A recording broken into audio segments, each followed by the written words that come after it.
How to log into Bell email account. In this tutorial, I'm going to show you guys how you can easily do that.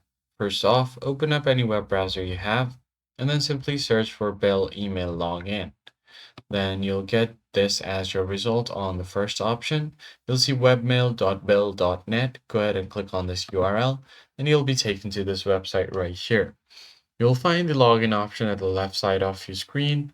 And if you're new to Bell, you can get some of the new updates and its information.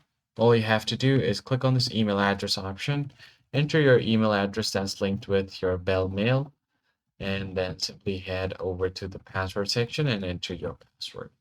Once you've done both of these, if you want the browser to remember your login info, click on this Keep Me Logged In so that you don't have to enter your credentials every time.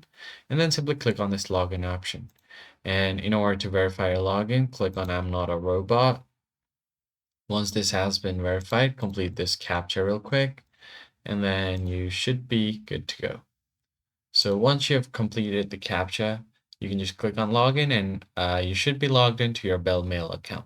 If you've forgotten your email address or your password, you can recover it from these links as well. That is it for this video, guys. If this was helpful, be sure to hit the like button down below and subscribe. I'll catch you on the next one.